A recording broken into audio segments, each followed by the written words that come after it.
Welcome to The Explainer. Today, we're going to talk about something incredible, a test that can listen to the invisible electrical symphony inside our chest and turn it into a story that can literally mean the difference between life and death. So what are we talking about? We're decoding the electrocardiogram, or as you probably know it, the ECG.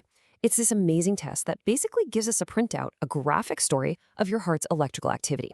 And yeah, reading that story, written in just a few waves and lines, can absolutely save lives.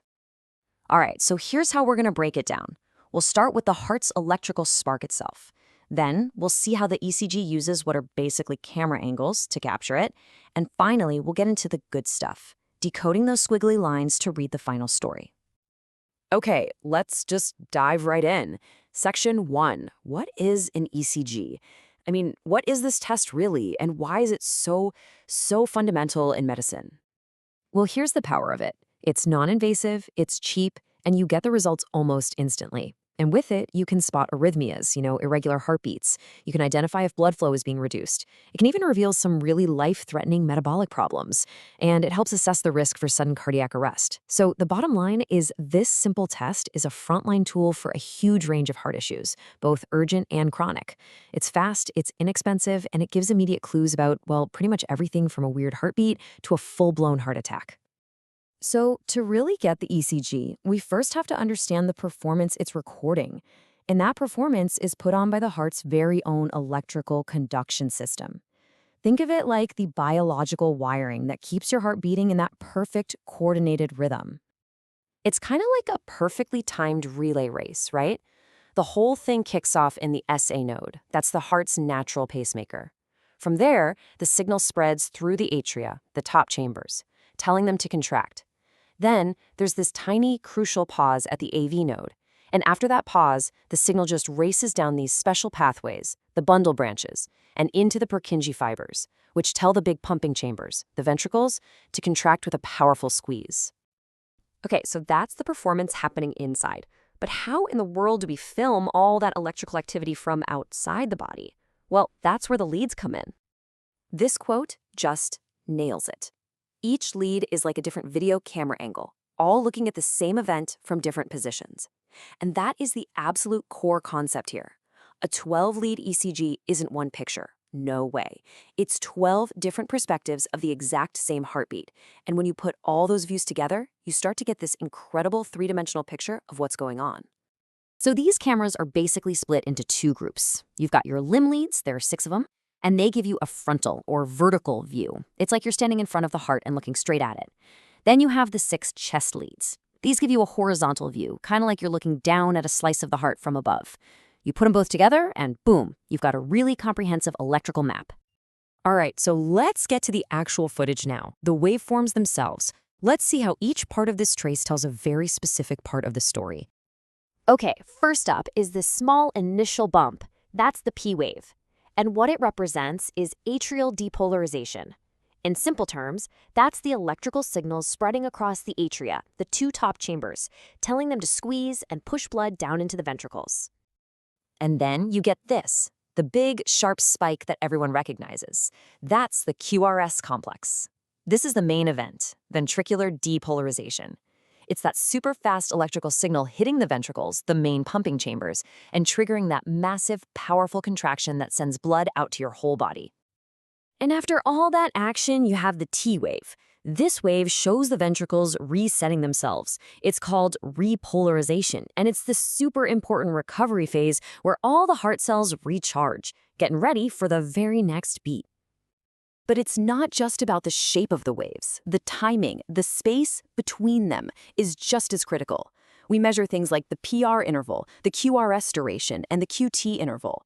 If one of these is too long, it could mean there's a delay in that electrical highway. And these timings can also get thrown off by certain drugs or even dangerous imbalances in things like your potassium or calcium levels. Okay, so now for the really interesting part. What happens when the footage shows a plot twist? When the pattern deviates from normal, signaling that something might be going wrong. A great example is something called a bundle branch block. Think of it like a traffic jam on one of those electrical highways in the heart. The signal gets delayed, and what you see on the ECG is a much wider QRS complex, and its whole direction, or vector, changes. Spotting these patterns can be the very first clue that there might be an underlying problem, like coronary artery disease. Now, this is maybe one of the most critical jobs of ECG, detecting ischemia, which just means reduced blood flow to the heart muscle. The key is to look at the ST segment. That's the little part right after the big QRS spike. If it's depressed or lower than the baseline, that often suggests a partial blockage. But if it's elevated, that can point to a full thickness blockage. That's the classic sign of a major heart attack, a STEMI, and that requires immediate, urgent treatment. And beyond these active, immediate problems, the ECG can also reveal the electrical scars of past events. You might see a big shift in the heart's overall electrical direction. That's called axis deviation. Or you might see abnormally large waves, which can suggest the heart muscle has thickened from being overworked. And then there are these things called pathologic Q waves, deep, wide Qs that are basically a permanent record that a heart attack happened in the past. So you see all these different clues, but a clinician can't just glance at an ECG. No, they have to perform a really systematic analysis to put all the pieces together and read the complete story. To make sure they don't miss a single thing, clinicians use a systematic approach, a checklist. They start with the basics. What's the heart rate? What's the rhythm? Then they measure all those intervals, the PR, the QRS, the QT, to check for delays. They figure out the heart's overall electrical axis. They examine the shape, the morphology of every single wave. They hunt for those critical ST segment changes. And finally, and this is so important, they compare it to any older ECGs they have to see what's changed. You see, every single step is a piece of the puzzle. But it's really important to remember that while the ECG is incredibly powerful, it's not foolproof. You can have a normal ECG and still have a problem. And sometimes pre-existing conditions, like a left bundle branch block or a pacemaker, can actually mask the signs of a new heart attack. So it's just one piece, a very important piece of a much larger diagnostic puzzle. It always has to be interpreted with the patient's symptoms in mind. And really, that's the bottom line. The ECG is simple, it's fast, but it is a profoundly powerful tool. It translates that invisible electrical symphony in our hearts into a readable story.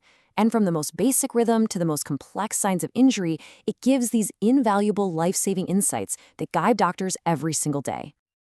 The ECG gives us this powerful, non-invasive look into our heart's health, which really makes you wonder, what other invisible stories are our bodies just waiting to tell us? For clinicians, mastering its language is absolutely essential. But for all of us, understanding the basics helps us appreciate the incredible electrical engineering that powers every single moment of our lives.